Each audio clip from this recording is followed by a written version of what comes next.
Good evening, everyone, and welcome to the 2022 Quinnipiac Launchpad Competition. I'm your host, Cole Ackerman, and you can bet we have a fun-filled evening for you. Tonight, we have 6 teams competing for their own presentation of their business ideas for a chance to win prize money. But before we begin, I'm going to introduce you to Dave Tomczyk and John Hood as they tell us about the teams, how they got here, and what's on the line. Hi, everyone. My name is Dave Tomczyk. And I am John Hood. And we're the co-instructors for this class and this competition. Every year, this is one of the most fun classes to teach because the students start out, some of them already with an idea, some without anything, and they form teams. They rush forward for 10 weeks straight, creating what is called a granular deck, a business plan in PowerPoint slide format, which then go off to a panel of judges who evaluate all of the teams. And then we convert all the teams into how to present their ideas, which tonight is going to be that culmination. So tonight you will see 2 competitions. One will be the main competition, and then you'll also have the 11th hour competition. The first competition you'll see will be the first 4 finishers in our first round of judging.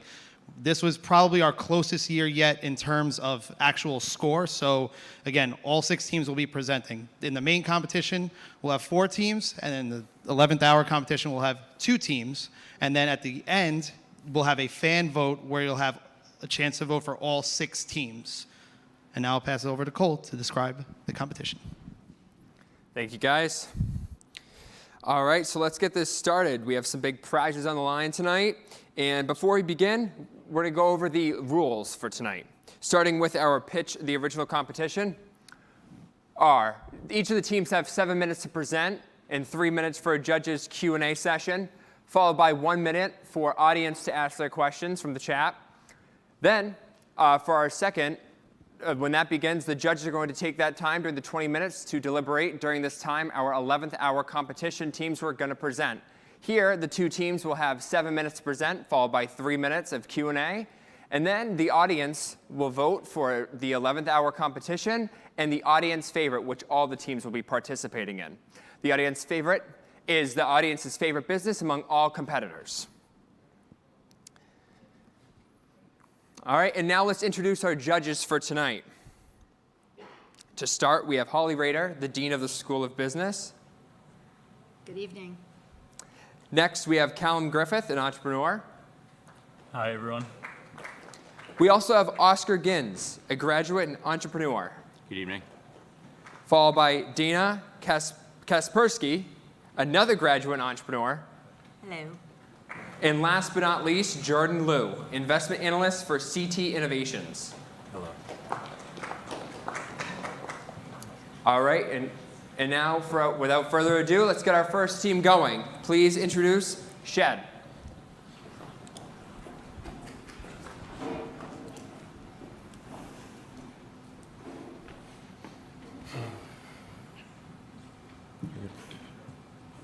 Hi, my name is Allison. I'm Julia. And I'm Derek. And this past fall, I was one of only 6 students to try out for the Quinnipiac baseball team. This being my second time because I tore my UCL last season. Given that I tried out last season, I figured that all of my medical and athletic documents would be saved by the athletic department, but it turns out they didn't have any of it. Because of this, I figured I was only given 2 days basically to get all of my physical forms, my medical forms, as well as a blood test that they added last minute in order to just be able to try out for the team. Now, not many students are lucky like Derek in that they go through this process and are actually eligible to try out. This past fall, I led 40 students through the club sport tryout process, and only 28 were actually eligible to try out. This means that cuts were made to my team because of a drawn-out process that ultimately leads to a decrease in the number of students allowed to participate. In addition to that, communication between athletic trainers and student athletes is unreliable and virtually non-existent. Now, I figured I couldn't be alone in this situation, so all 3 of us reached out to administrators as well as athletic trainers and student athletes, both at Quinnipiac and at surrounding schools. And it turns out that I was right. This is not a unique situation, and the general consensus between all 3 parties is that we just need a system that makes the medical aspect of tryouts easy, reliable, and more efficient. So our solution is S.H.E.D. Student Health Electronic Database. S.H.E.D is an EHR platform, or an electronic health record platform, that allows for the transfer of medical documentation. This means that student health services and athletics will be able to pull information from the same pool of documentation, which takes the pressure off the athlete. Now, as you can see by our student wireframe, once a student logs in with their school credentials, they will be able to view, access, and upload all of their necessary documentation, as well as book appointments and report personal injuries. As for administrative features, we have two levels. First would be higher administration. This would include healthcare providers as well as athletic trainers who have access to confidential private information. This private information is allowable following HIPAA guidelines, and once they log in, they will be able to track athletes and clear them through our system of S.H.E.D, as well as take notes within the platform and report injuries as well from their end.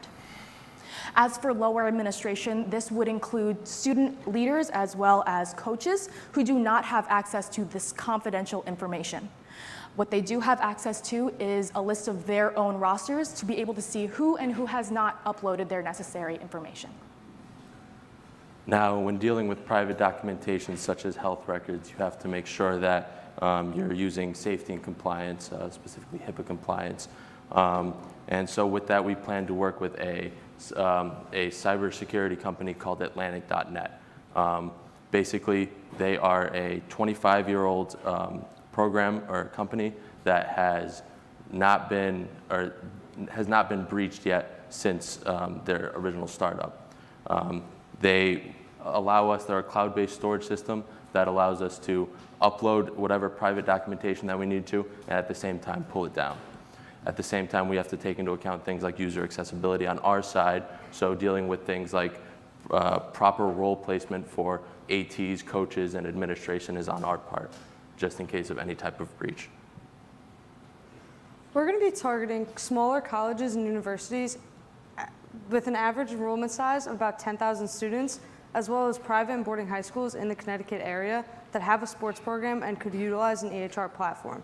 Quinnipiac University is going to be our gateway into this market, and once we solidify between 10 to 12 contracts in this region, we'll be moving throughout the Northeast, looking at schools with the same criteria as our initial target market, such as Boston University.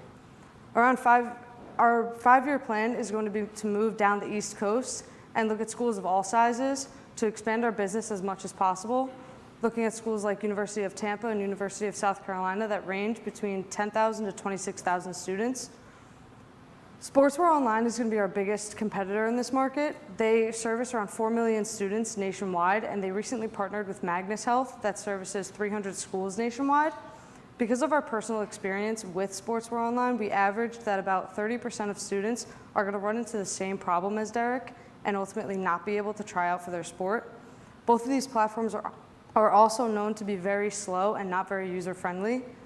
As you can see, we took into account all of our competition in this market and decided to capitalize on their weaknesses, from offering things like athlete management to the simple transfer of documents. So lastly, we're going to go into finances. Very fun. So as you can see above is our pricing plan. We have a monthly contract as well as a 1 and 3 and 5 year contract.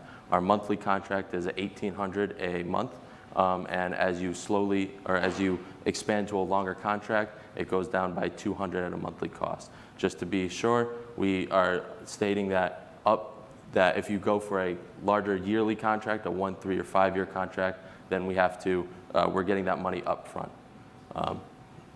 So as you can tell by our yearly revenues and expenses, our first year obviously is a lot lower in comparison to our second and third year. And that's primarily because we're entering a market where there is a lot of competition. Because there's a lot of competition, we have to we have to focus on getting our heads in the market. And we do that by accumulating 1 school per month. And that's where we are going to be focusing more on the monthly subscriptions. Once we go into at the end of our second year, we plan to go and transfer some of those monthly contracts into yearly contracts or our 3-year contracts, where we'll be getting more revenue in our second and third year. At this time, we will take questions from the panel. Thank you. you, Shed. Now we're going to go into our 5 minutes of Q&A. For our people here in the audience, raise your hand if you have any questions. And for those at home, drop it right in the chat.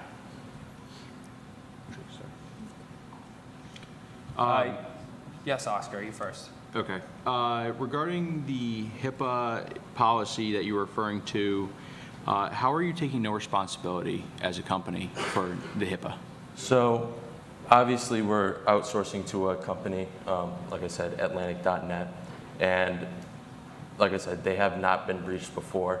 But we have to also take accountability in the sense that when you're dealing with a school, they have to, if there's a student who gets a hold of an account that isn't supposed to be there, such as like an admin role or something like that, or it gets in the hands of a wrong person, you have to be able to, that doesn't reflect our part. They misuse the product, not on us. Okay. Right. And to springboard off of that, have you looked at linking your system with other systems that are in place, such as like the ones Yale New Haven Health uses? Yeah, so Yale New Haven Health actually uses one of our competitors, Yale New Haven and also Hartford Healthcare. They use one of our competitors, Epic. Yep. We figured that we would not be directly in competition with Epic because they work with such large companies. I think in the future, though, it would definitely be something to look into. I know a lot of companies such as Presagio Sport, which is not currently up there because they have partnered with Kitman Labs, which is up there. So it's definitely a possibility. Okay. Could you share with us what are the drivers of the expenses and how that factors into your business plan?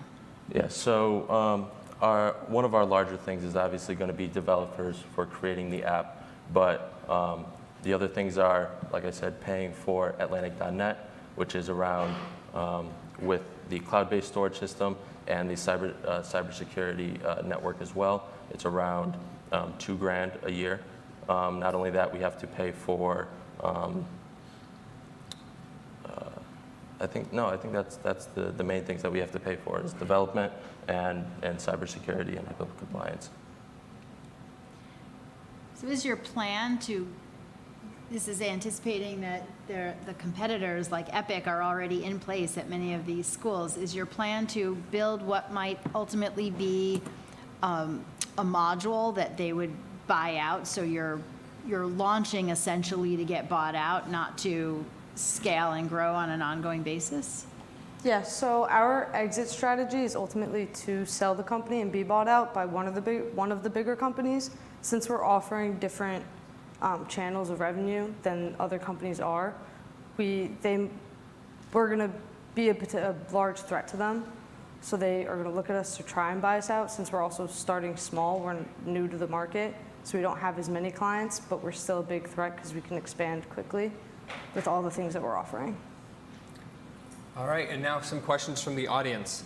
How long is your contract with the cybersecurity firm? There's no specific contract. It's based on, or it's a yearly basis. So you pay the upfront amount to Atlantic.net overall. They're used by companies such as NASA, Lenovo, Newegg.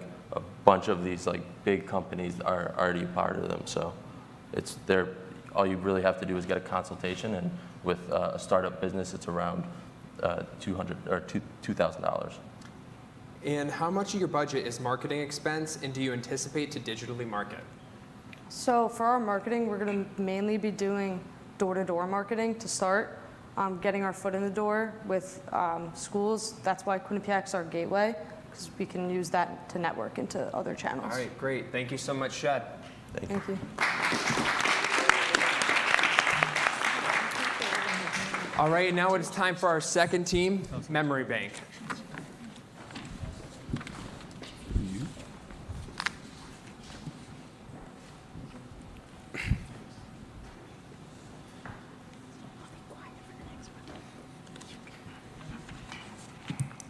Hi, I'm Kyle. And I'm Aiden. And we are MemoryBank, the modern way of storing memories.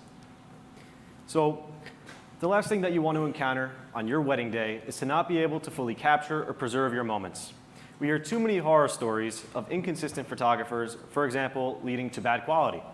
As you can see at the image on the left, this is a direct comparison between a photographer and a guest at the wedding. And you could see that the guest photo that they took with the iPhone was superior quality compared to the one from the photographer. Unfortunately, my own mother was even a victim of bad quality wedding photos, and unfortunately, we couldn't do anything about it. As taking a look at the example of the second photo on the right, this was captured as well from a guest. And this is actually, unfortunately, one of the only few photos that that couple was able to retrieve because their photographer accidentally deleted all of their photos.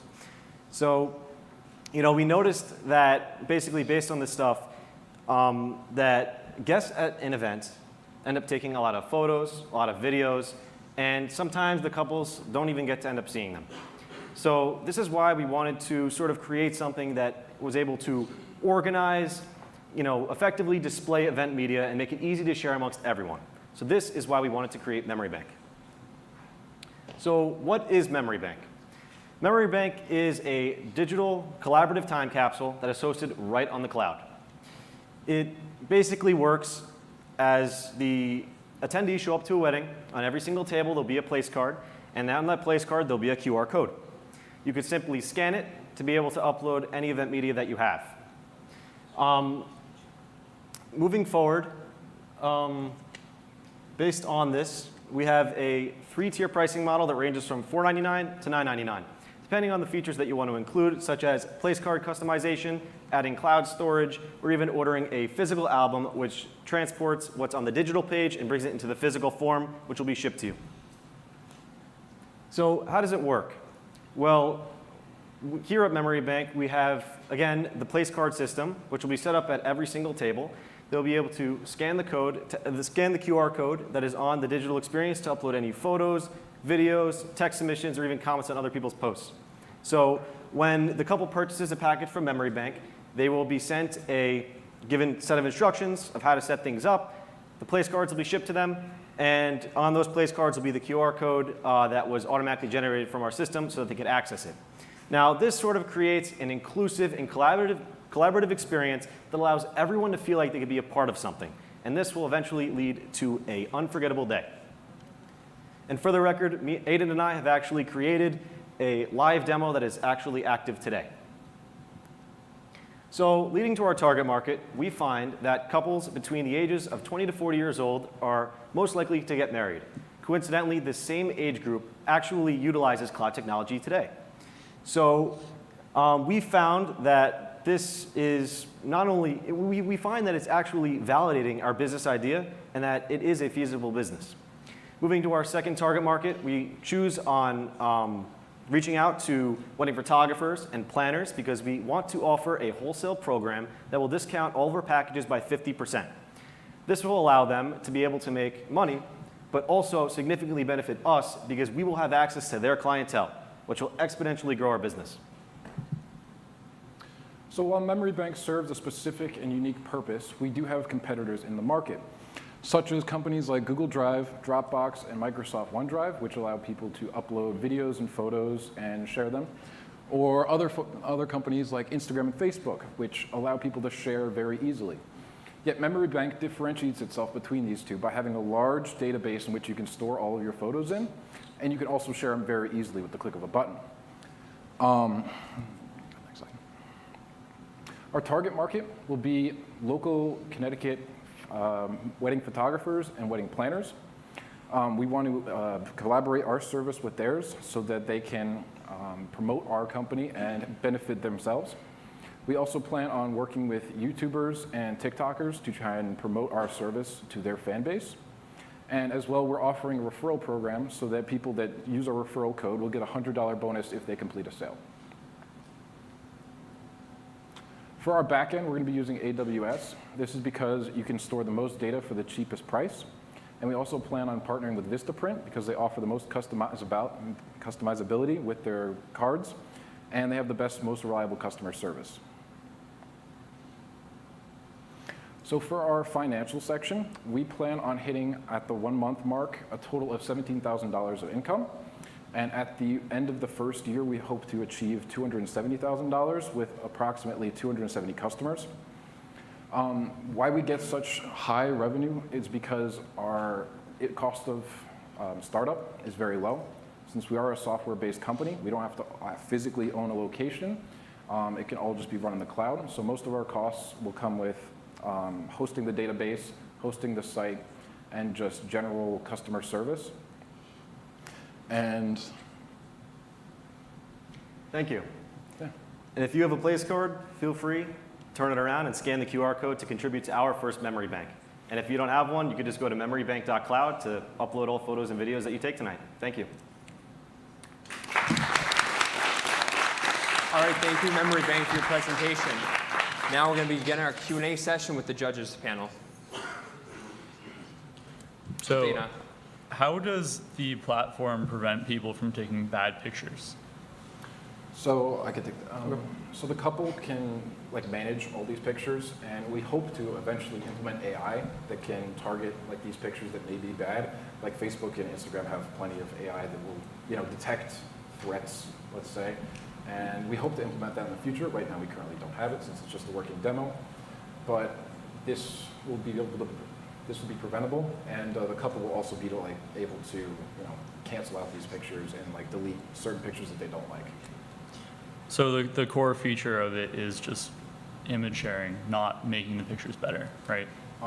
Yeah, no, it doesn't make the pictures better, but it allows for the couple to organize the photos and have a solidified experience that from their guests.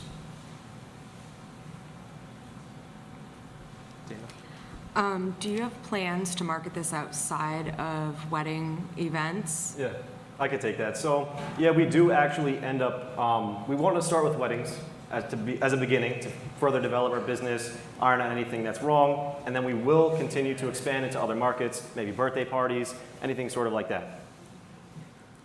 Can you talk about the actual pricing and why you chose that number, and what was the reasoning behind that? Yeah. You want to take that, or? Okay. Yeah, so we know that couples do spend a lot of money on photography. It's one of the most important things. So we wanted to sort of have just a little small addition that you could add on, because when you're going for a wedding, you're buying everything. You want to have the best of everything. So when you incorporate that in there, you'll have a whole nother collection of photos. It's all organized. Everyone can see them. It's easy to share with everyone. And that's sort of why we chose that pricing area. Does it do anything that Dropbox or Google Drive don't do? So for Google Drive, I don't know if you've used the interface. It's very clunky. I mean, it's good for what it does, but in terms of your personalized event, there's no way to personalize your Google Drive to be based on your event, let's say. So for us, we have the custom place cards, we have the custom photo books, which will be offered, and the couple can put them into these photo books, and they will be shipped, and then they can physically hold them, and it'll be designed to them, to their event, whereas Google Drive is just basic use. It's more broad, while we focus on the specific on their event, making it as personal as possible. It's also about simplicity, right? We have to have an easy flow where you could scan a QR code, upload what you need, and that's it. So everything is set up for them from the start, so there's no need to use any other third-party services to do so.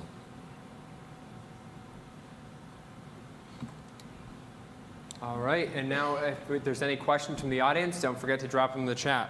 The first question is, how are you going to compete with people that say I can do the exact same thing for free by creating a shared album and Apple Photos? So like we were just touching on, it's not a very personalized experience.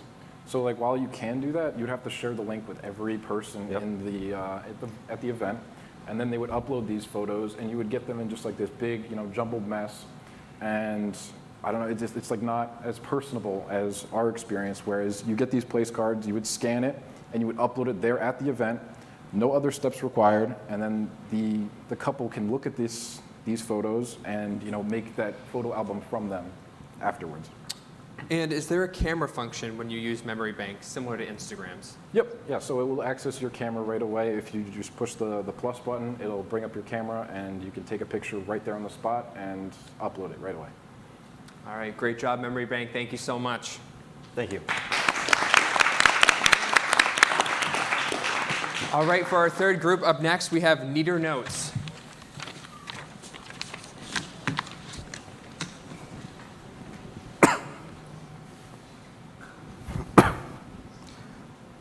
Hello, my name is Xavier. I'm the founder and CEO of NeaterNotes. And my name is Spencer. And today, we're going to be showing you exactly what NeaterNotes is. Most people like the look of neat, aesthetically pleasing, well-written notes, but either don't have the best of handwriting or just don't have the time to rewrite their notes to make them look this perfect. That's where NeaterNotes comes in. NeaterNotes is an app that will take your regular-looking handwritten notes and turn them into very neat, aesthetically pleasing, stylized digital notes that are completely customizable to your taste. Unlike existing apps like Pen to Print, NeaterNotes does far more than just taking handwriting and turning it into a bland, boring chunk of text.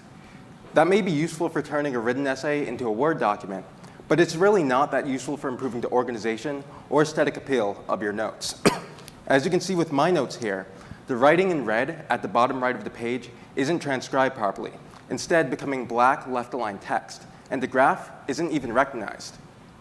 NeaterNotes, on the other hand, recognizes where the elements on the page are supposed to be, recognizes graphs, and improves your notes in such a way that they still maintain a handwritten look.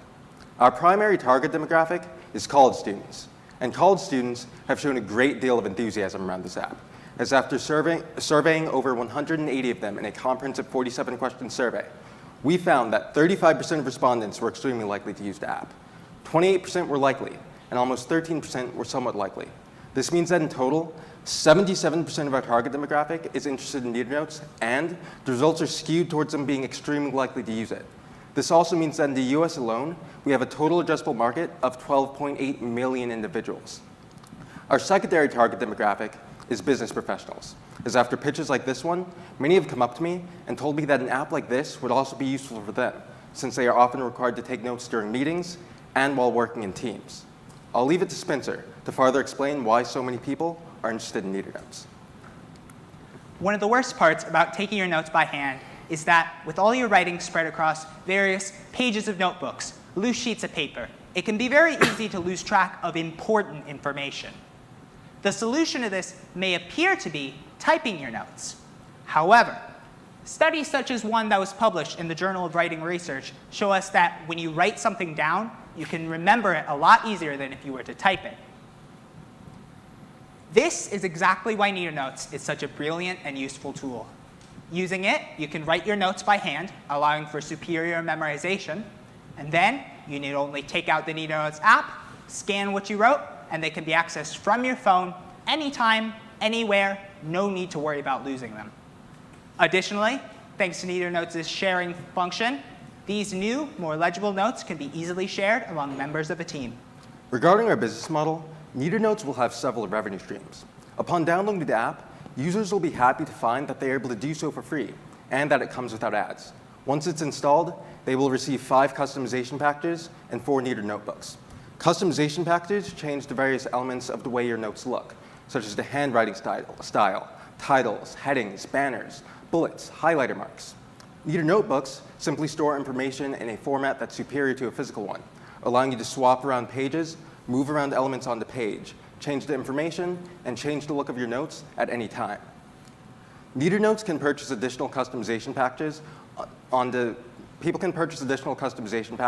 NeaterNotes marketplace, ranging from 99 cents to $2.99, and we plan on transitioning to a model in which users will be able to create and upload their own customization packages, where they will receive a 30% commission on every sale. This means that as we expand, we will gain an ever-increasing number of customization options for our users. This will be used to sustain NeaterNotes Plus, our subscription service. For $3.99 per month, users will be able to gain access to all currently existing customization packages, all new customization packages as they are released, unlimited notebooks, and unlimited cloud space. But we're not just going to be selling directly to consumers. We're also going to be selling to colleges. For $1.99 per month per student, colleges will be able to bulk purchase NeaterNotes Plus subscriptions for the entirety of their student body. We're going to be doing the same thing for businesses and their employees, but instead at a rate determined by company size, ranging from $1.99 to $2.99. So you've heard our business model, but how will people find out about NeaterNotes? Well, for college students, we are planning to use Instagram and TikTok, as it has a niche of education-based influencers, such as Study Jolien, who upload beautiful images of their well-written notes, give advice on note-taking, and general academic life. We believe that through partnering with these influencers, we will be able to create customization packages based on the look of their notes and entice their followers to become NeaterNotes users, as they will now be able to make their notes look the same way as their favorite influencers. As for business professionals, we expect them to be keeping up with friends and colleagues on Facebook and LinkedIn respectively. And as for YouTube, there are tons of YouTube channels that give advice to both business professionals and college students in almost any field or major that you can think of. We are going to be utilizing these channels in order to rapidly achieve growth, as this is how we are going to directly reach our target market. These are our revenue projections over the following years. We're expecting just over $2.5 million in revenue at the end of year 3, and this is based on a 10% growth rate for our subscriptions, a 19% growth rate for our customization packages. The average cost per install for apps, which is $5.19 in the United States, and the assumptions that we will gain 5 colleges and 3 businesses annually. NeaterNotes will be expanding, and we're going to do this both demographically and geographically. Demographically, we are going to later be including grades 6 through 12, as well as additional professional segments that are typically reliant on note-taking. We're also going to be expanding geographically, starting in the United States, but later expanding to other English-speaking countries after the first year, and to various non-English-speaking countries over the following years. NeaterNotes has entered development, as I've given an $800 down payment to the team that I've been working with from Turkey. However, in order for it to finish development, we need more funding. $20,000 is needed to finish the development of the MVP. This can be done in 2 months. An additional $50,000 is needed to complete the full version of the app. And as for the funds directly from this competition, that is going to be used to gather data on handwritten notes in order to train our machine learning algorithms, as well as for additional market research and sustaining the NeaterNotes website. Thank you for listening. All righty. Thank you, NeaterNotes. Now let's begin our Q&A session with the audience.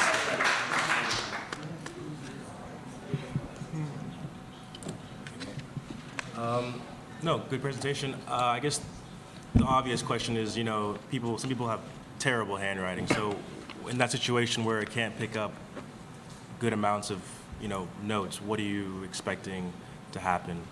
Yes, so first off, there are several currently existing handwriting APIs that work fairly well. We're going to be using those as a base. However, the machine learning that I mentioned near the end of my pitch is going to allow NeaterNotes to get better and better at recognizing various people's handwritings as we get more users. And the MVP is going to be used as a beta version of the app where we are going to try to get a lot of users on board so that we can get even more data so that when the full release comes out, it can be as accurate as possible for as many users as possible. Have you talked to any colleges yet? And have they expressed interest if you have? I have talked to Quinnipiac. In regard to interest, there needs to be a little bit more data. So I was told that the idea seems like worth it on an individual basis in regard to the price. But since Quinnipiac specifically doesn't really currently spend money on learning aids such as this, they weren't entirely sure whether it's something that they would opt into or not. However, within the first few months, we're planning on expanding how many users we have. And I've recently done surveys in which I've asked people about their interest in NeaterNotes and whether they would be willing to sign petitions for their college. I asked people at Quinnipiac and various colleges through sending out online surveys whether they would be willing to sign these petitions in order to try to get their college to purchase NeaterNotes. And a lot of people were really interested in doing that. So I think given the amount of demand that there is for this app, that we can get colleges to opt in just by the number of students that are going to be expressing interest in it. To springboard off of what Callum was asking, have you talked to any businesses to find out what platforms they're using currently and what systems they have in place to try to do something similar to this? And also, can these be exported as a PDF file? So I've recently been talking to business professionals. I haven't gotten the opportunity to talk directly to businesses yet, but I'm planning on doing that soon. In regard to being in various workplaces, there were some that had systems where they have digital note-taking, where you're typing on a keyboard, for instance, when work orders are being placed. So for something like that, a business that does that, this wouldn't be really that useful for them. But for general office work and improving productivity, from the office workers I've talked to, they think that this would be very useful. So since it can improve productivity, I think that it's very possible that businesses would be willing to purchase it. Okay. Thank you, judges. And from the audience, they say, do you have a plan to combat the increase in students using iPads and tablets to take notes instead of using paper notes? Yes, in fact, yesterday I actually was doing interviews with not just business professionals, but also students. And I did do an interview with somebody who did have an iPad and was taking notes like that. So after release, we are planning on making a tablet version of the app that will transcribe your notes into better handwriting as you write them. And this would directly compete with something like GoodNotes 5, if you're familiar with that. So assuming this is implemented using machine learning, how do you plan on acquiring sample data to train the notes algorithm? So I'm essentially planning on running a contest where people will be able to upload their notes to the NeaterNotes website. And the chance that they have of winning is going to be proportional to the amount of notes that they put in.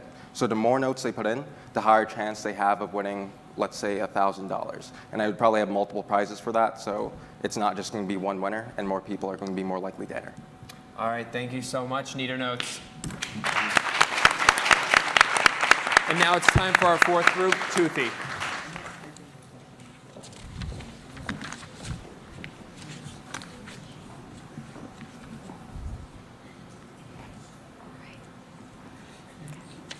Hello, I'm Sophia Casino, and I am CEO of Twoothie.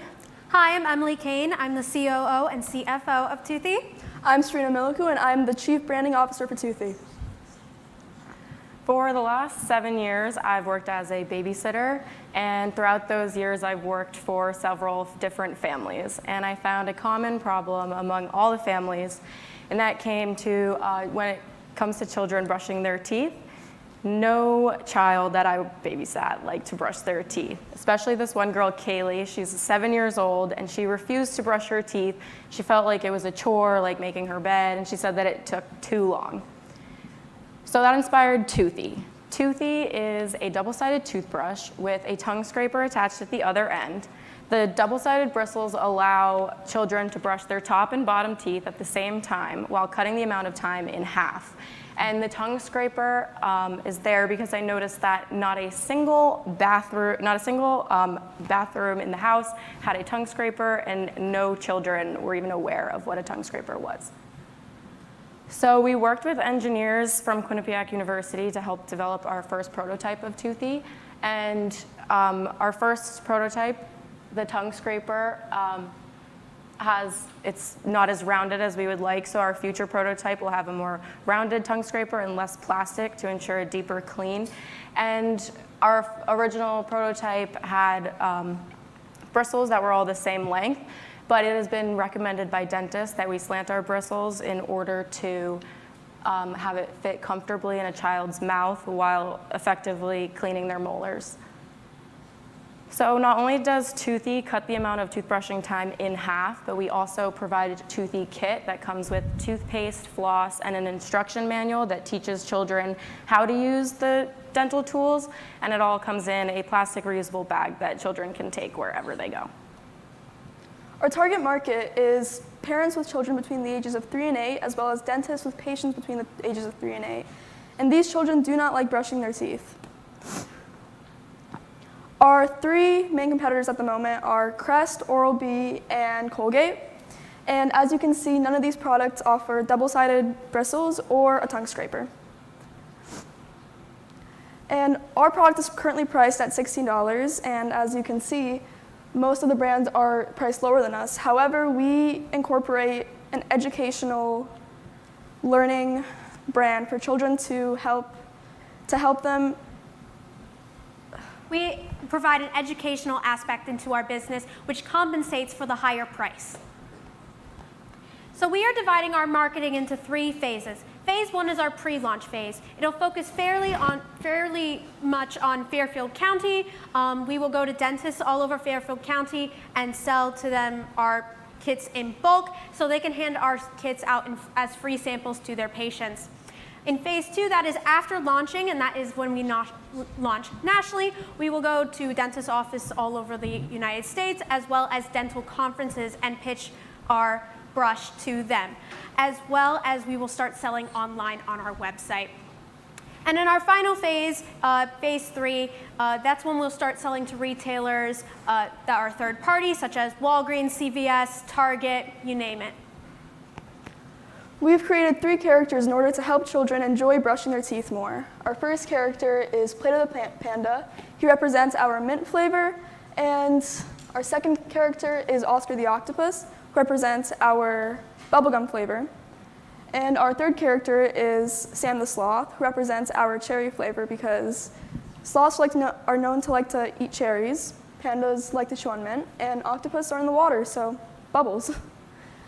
And these 3 characters will be incorporated in our booklets as well as videos to help children enjoy brushing their teeth. So we have gotten an estimate from a manufacturing company called S.H.E.D. They are a dental manufacturing company located in China. Not only will they handle our manufacturing, but they will handle our market research, quality control, and strategic sourcing. They estimate about 15 to 20,000 grand to be their entire estimate for the entire process. So these are the individual costs for each part of the Twoothie kit. In general, it'll be between about $3 to about $7 for the entire manufacturing process for each Twoothie kit. So totaling it at $16 for charging, so to cover the expenses with the education as well as manufacturing each kit. So from having each kit being cost at $16, we expect a 10% increase in growth each month, totaling to about $45,000 at the end of year 3 in revenue.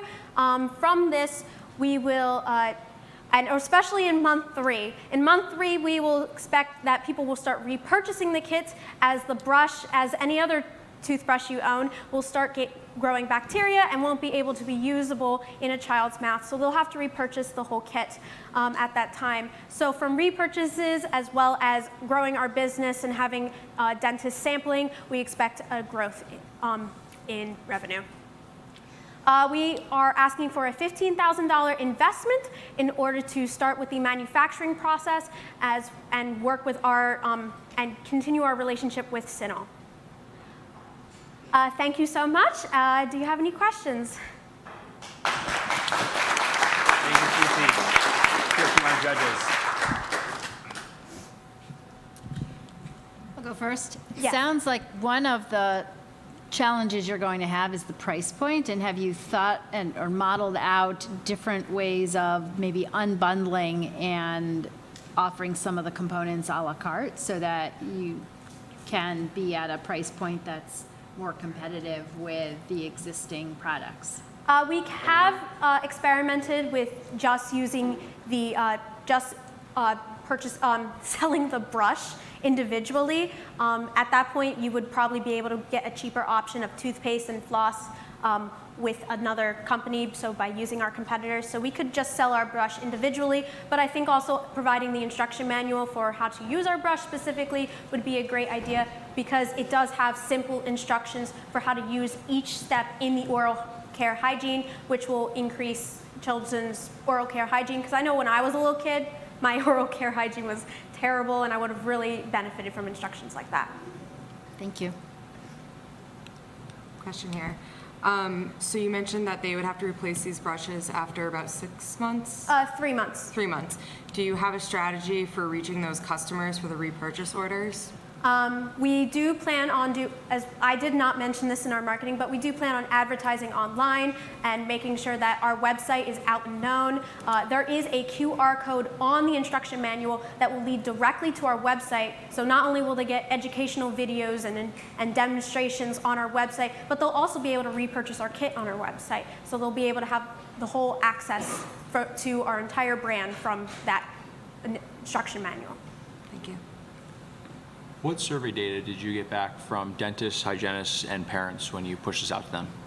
So we interviewed a lot of Sophia's clients, and they were like, they wanted a new way to,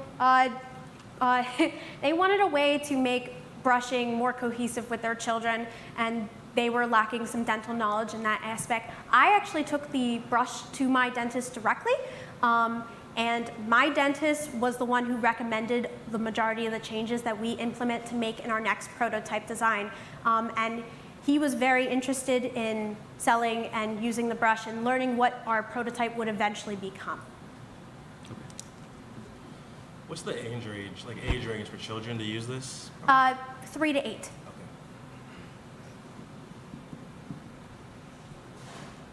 All right, if there's no more any questions from the judges, we're now going to open up questions to the audience. And the first one from the chat is, are you aware that there is a similar product of toothbrush that has 3 sides to go around the teeth?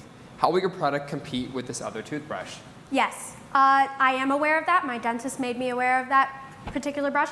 That particular brush is actually meant for dogs, and it's only given to adults when they are very bad at toothbrushing. Our whole business is to eliminate that so that they are better at oral care throughout their entire lives. Any questions from the audience? And is the youngest scraper on the other end not a concern for bacterial buildup? It will be. That's why the entire brush needs to be replaced after 3 months. A tongue scraper needs to be replaced as often as a toothbrush. So having it all in one, that means you don't have to go out and buy each one individually. So is there any preventative measures for misuse leading to gum discomfort or sensitivity? So we plan to make the bristles, again, small. Our original prototype did not exactly demonstrate how we envision our brush to eventually become. So we don't want, obviously, for anything to scrape or for you to get rug burn in the side of your mouth. So we do intentionally will make the bristles small so it can fit in the top and bottom of your teeth, but not scratch the sides of your gum when you move your brush to the side. Great. Twoothie, thank you guys so much. Thank you. All right, and now it's time for our 11th hour competition. During the next 20 minutes, as our judges go to deliberate, let me share with you the prizes that are going to be on the line. So the first place is going to take home $2,500, followed by the second place that will take home $1,500. Third place receives $1,000, and the fourth place gets $250. And your votes decide the 11th hour competition and the audience favorite award winners. The winner of the 11th hour competition earns $250, and the audience favorite award receives $1,000 to help launch their businesses. So this is where you, the audience, come in to help these businesses out. So now for our first group in the competition, I'd like to introduce Landline Property Management.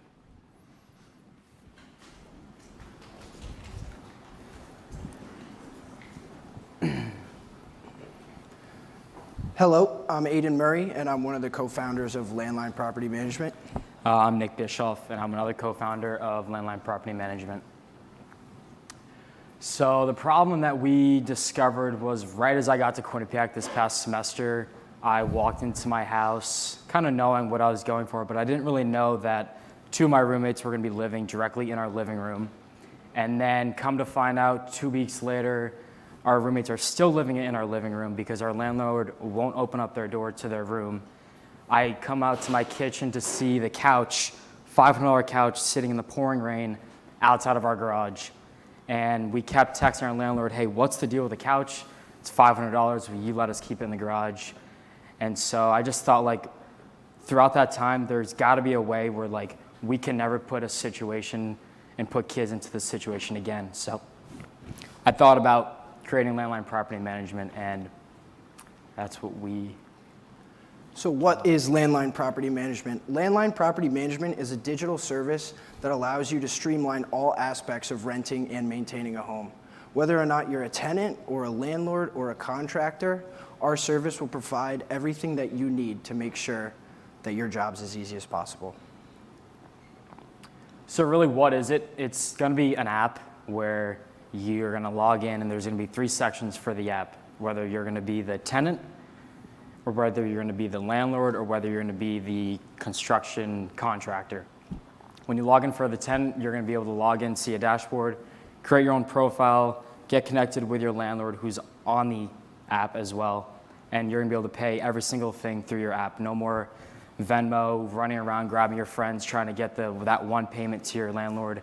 Everything is through the app. You're going to be able to see your lease through the app, see all your payments through the app, and then our main focus is going to be for the landlords. You're going to log in as a landlord, and the landlord's going to log in. They're going to be able to see every single one of their house that they have as their listing, and then every single tenant at the house is going to be able to get in contact with their landlord. So the main goal is the landlord logging in, be able to see all their tenants, all their past history.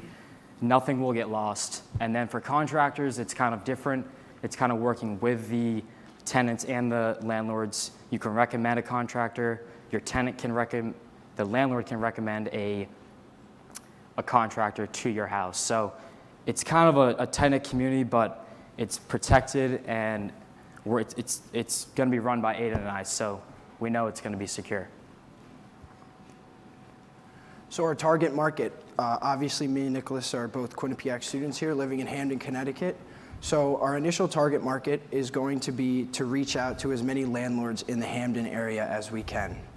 Upon completion of this, we'd like to expand to surrounding towns like Cheshire and any other town that might be near here. And upon completion of this, we'd like to expand to the entire state of Connecticut and get not only residential landlords, but commercial landlords on board with our product as well. It doesn't matter if you live in this house down the street, or if you own an apartment building, or even if you own a complex. We're going to market to all of them because they will all be able to use our service. Our competition it ranges with a bunch of companies, but the main one is Inigo, Azebo, Rent Ready, Schedule My Rent. These are all companies that allow you to pay your rent through the app, but the competitive advantage that we have is that we're a 24-hour service. If you have a leak and you start calling your landlord who's on our app, they're going to respond to you in 24 hours. You're not going to wait for like 3 days for his buddy that he went to high school with that knows a friend that's going to come by and maybe fix that in 2 days. So our main advantage is the 24-hour trustworthy ownership and knowing that every single client that's going to be using our app is going to be background checked, eviction checked, credit checked. It's going to be safe. So our marketing plan is something that I tried when I was younger, and it became successful. I was in high school, and I needed a job, and I made a brochure. We had a lawnmower, and I literally went door to door all around my neighborhood, making sure like people knew my product. I had a brochure, and I feel like if I could incorporate some boots on ground, face to face, know that like these two kids are creating this business, and it's not just like, yes, it's behind a screen, but you know who's behind the screen. It's going to be us. So I thought maybe some boots on ground would be a key part, and then a second part is... on top of that, we're going to advertise on social media. We're going to do Google ads, Instagram ads, TikTok ads, all social media ads, just so we can gauge that target audience we might not be able to in person. So our revenue streams, there's going to be a couple. The first revenue stream is whether you're a landlord, you're going to have a 3 screening process. It's going to be $50 a screening, whether it's, like I said, eviction, credit, or criminal. The landlords are going to have to apply to us, and we're going to approve them. And then once they do that, all of their tenants are going to have a screening. So every single tenant is going to know, okay, I'm paying $150 on top of my security and my rent to know that I won't have my couch randomly thrown in my driveway. I'm going to have email. Someone will call me and make sure that, like, you won't have anyone walk into your room and be surprised that the contractor's here. So that's one thing. The second thing is every single time that you pay rent to your landlord will be getting, let's say you pay $800 a month or something. Your landlord will be getting $15 a month deducted off of their monthly income because they're paying for our service to make sure that they're protected and that we're cutting out the middle line, because too many times I've experienced I'm calling my landlord's property manager and they don't pick up. So this app is going to have a trusted app. And then our third revenue stream is going to be landlords have an option to post all their listings on our app. So you, whether it's a silver or platinum or gold, you can choose however much you want to put, maybe 5 houses on a silver plan, or if you have a platinum, you get unlimited houses. So it all ranges, and each revenue stream is each month is $300, $600, and $900. So there's all different types of revenue streams. And then we look to get some money to use our app with Landline Property Management. All right, thank you guys very much. Now let's begin the Q&A session. So to begin, we're going to start with our audience right here. Is your platform going to contain ads at all? Yes, our platform will definitely contain ads just because that's probably one of the revenue streams for other companies to want to put their business onto our business so that they get sponsored.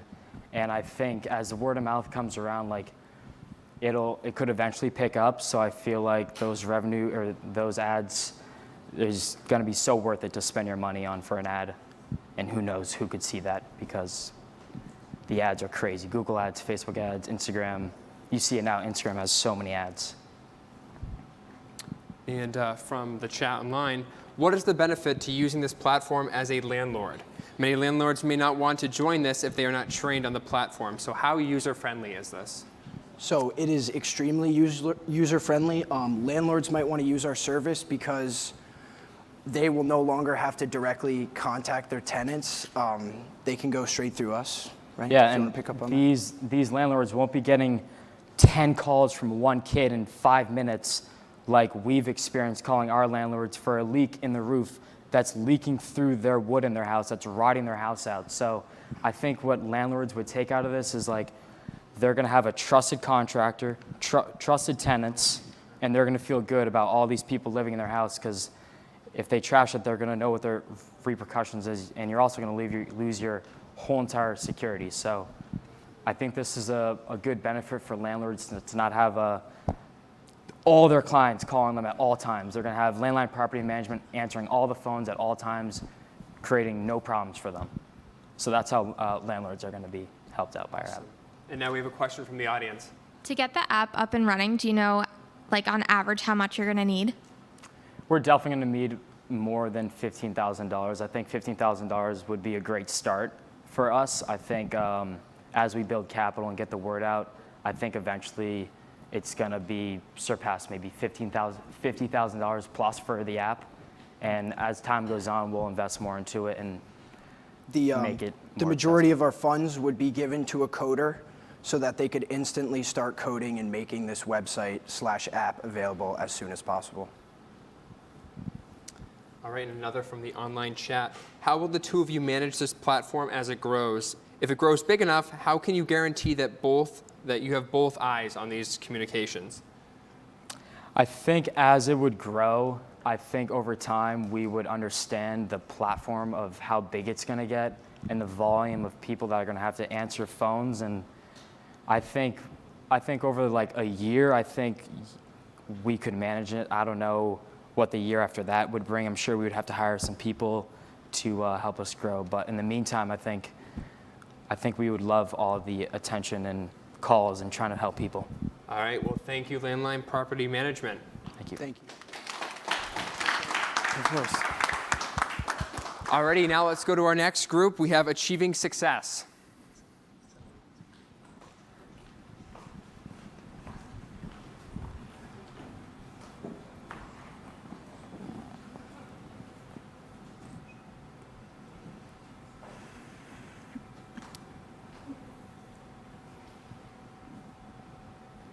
I'm going to tell you a story. Once upon a time, a beautiful baby was born. Their name was Emrys.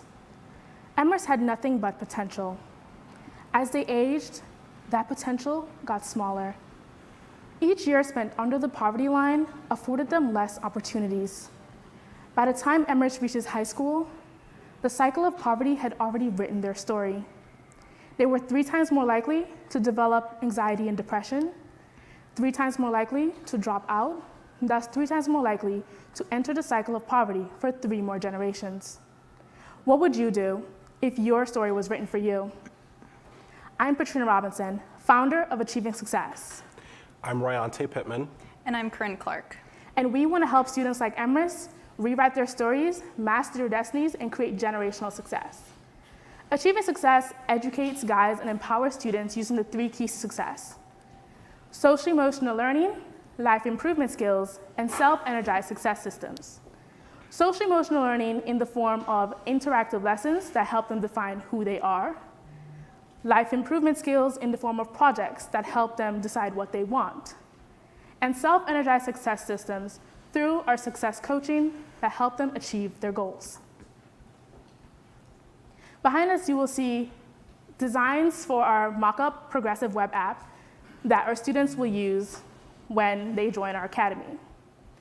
They will be able to get their projects done, as well as their assignments. They will view lessons, be able to schedule meetings with their coaches once a week, and on their dashboard, they'll be able to play the Success Journey role-play game simulation that will be used for their assessments. In order to make achieving success a reality, we'll be having 4 main steps. First is our content development. We've developed a curriculum outline that we'll use to guide us when creating our interactive lessons. There will be 64, 7 improvement projects, as well as the assessments and mini assignments. After we've created this content, we'll be testing it out in our pilot program in the Greater Hartford area and Greenwich, Connecticut. This beta test will give us feedback on our curriculum so that we can further develop it as well as improve our content. After this is complete, we'll seek investment from investors in grants as well as loans from banks and funds from family and friends. We'll then use this to get our development started. While development is in the works, we'll then start our hiring process. We'll be looking for candidates who have backgrounds in education, as well as coaching, and have experience working with students 13 through 19. As for our target market, we're looking to target this program to low-income students and high-income students. Specifically, the statistics you see up here, there are currently 165,658 high school students currently enrolled in Connecticut. Of that, 16,809 students are in the Hartford School District, and 8,934 students are enrolled in Hartford Public Schools. Of that 8,934, 90% of those students qualify for free or reduced lunch, which is why we want to make Achieving Success a more affordable and accessible program for them to learn social emotional learning and life skills coaching. Now, some may say that the market for e-learning platforms is a little bit saturated as there are many options out there, but when you compare Achieving Success to some of our leading competitors, such as Beyond Smart, who offers life coaching but at a more expensive rate, after-school programs that offer social emotional learning and life skills coaching, but only in person, and Purpose Prep, for example, that offers social emotional learning, but again, at a more expensive rate, Achieving Success is more affordable and accessible than a lot of our competitors. Now that you know a little bit about our business, let's talk about financials. We have 3 different streams of revenue: a 9-month course subscription plan, a 3-month course subscription plan, and the option for additional coaching. On top of this, we also have a scholarship-based program. Our scholarship program has 3 tiers that are all based off of income level. And the great thing about our program is that for every 5 students who pay full price of tuition, we're able to give away 1 of each scholarship. So that's 3 scholarships for every 5 students.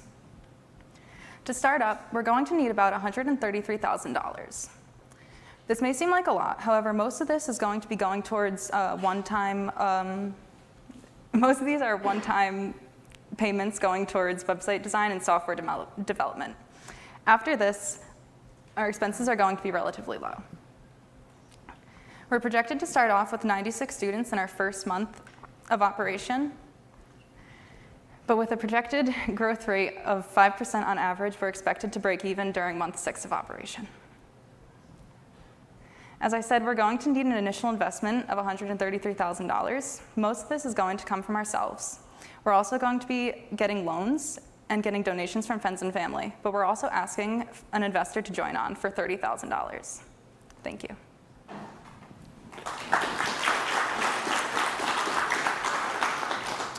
Thank you very much. All right, and now let's begin for our Q&A session.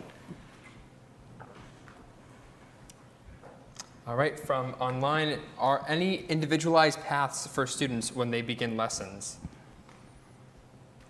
Are there any individual paths for students? Okay, so what happens, every student starts in the same place. When they take our assessments, we're looking at the game. When they play the game, we're assessing their skills, what have they learned. If a student, say, is scoring lower in a certain area, they'll be prompted to take these lessons more. And as we grow, they'll be prompted to take these lessons more. But then as we grow as a company, we'll have more and more lessons. As we have more lessons come in, students will be given an assessment begin in the program from their coaches.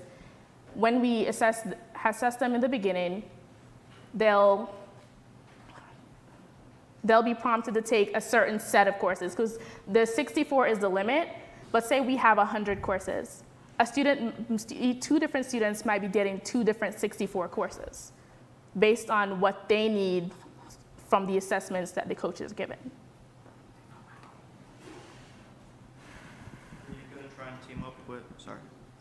Are you going to try and team up with companies to, like, let's say, get internships for some of these students so they can directly, like, you can directly support them even to, like, starting a career and such and things like that? So there are two separate parts of our company. The first is a 9-month curriculum. This is focused in on the high school students. We'll be partnering with after-school programs for certain activities. And then in the second portion with the 3-month curriculum, this is for students who are recent high school graduates. In this program, they'll have more of a alumni feel to it. So they've already been through our initial program. So in this one, they will be able to get internships from connection with us. We're not promising them pay from these internships. However, like, we'll partner with different companies the way you spoke. But like, it's more of a networking opportunity than we are giving them an internship. For achieving success, is it only accessible for high school students for college prep, or can it start lower, like middle school? In the beginning, we like to start out with the high school students and then branch out to middle school, and from there, then do full K through 12 range. And then from there, we'll do college and possibly an adult program because, well, they need life skills, and Achieving Success is here for that. You're relying on the full tuition to fund the scholarships. Are you concerned that higher income families will just hire private tutors? That is a concern. However, what we offer is not like tutoring, because we're not tutoring students in math or science. We're offering them like the 5 CASEL competencies for social emotional learning, like self-awareness, social awareness, and so on. From doing this, we'll also do life skills that help them focus in on a project that they are passionate about. And moving on from that, we also have our coaching, which are going to help them assess, like, what do they want to do with their lives. So like, when they get into college, they're already on a path, they know what they want. And even if they didn't know what they want, now they know what they don't. Alrighty, thank you so much. All right, now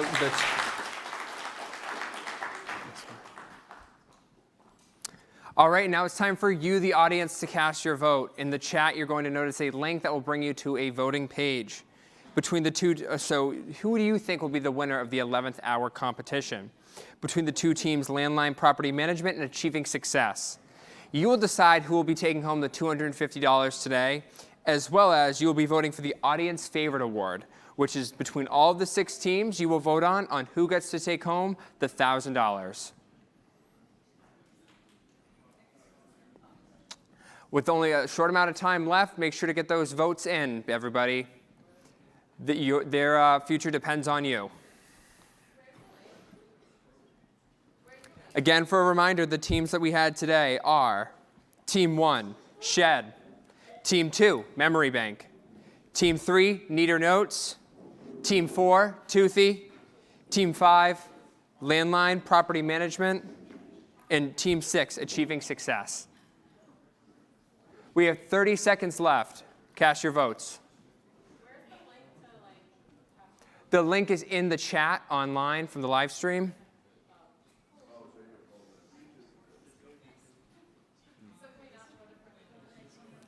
You can vote for those two teams.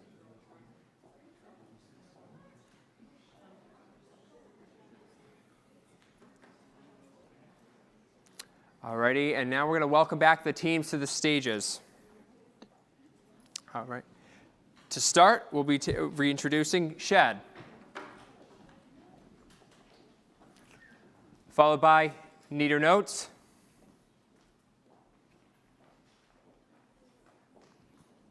up next, Twoothie,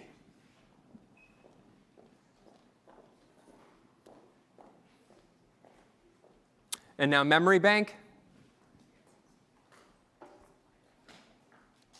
Landline Property Management, and Achieving Success. And now let's welcome back our judges as well. The voting has now concluded. Here are the final outcomes.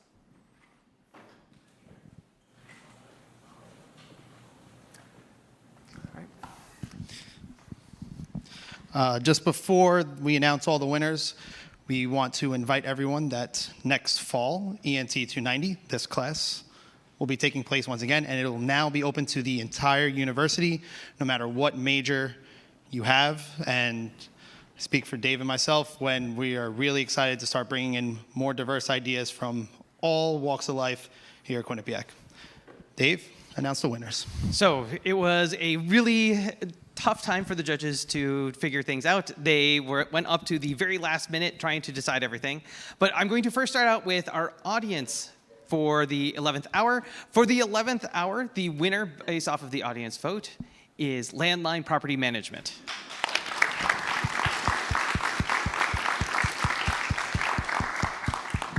And speaking of our audience, you also had the opportunity to vote for your fan favorite across all 6 teams. And this year, our winner across all 6 teams was also Landline Property Management. So congratulations to you guys. You have won the $1,000 audience favorite and the $250 11th hour competition. But we have our 4 places, and in 4th place for the QU Launchpad competition is S.H.E.D.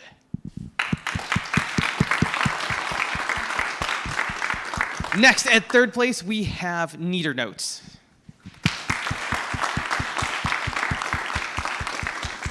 At 2nd place, we have Twoothie. And so that means, of course, that MemoryBank is our grand prize winner for the QU Launchpad competition.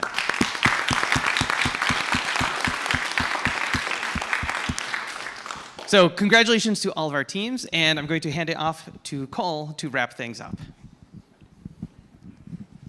All right, and that concludes the 2022 Quinnipiac Launchpad Competition. Great job to all the teams who competed, and thank you all, and have a great night.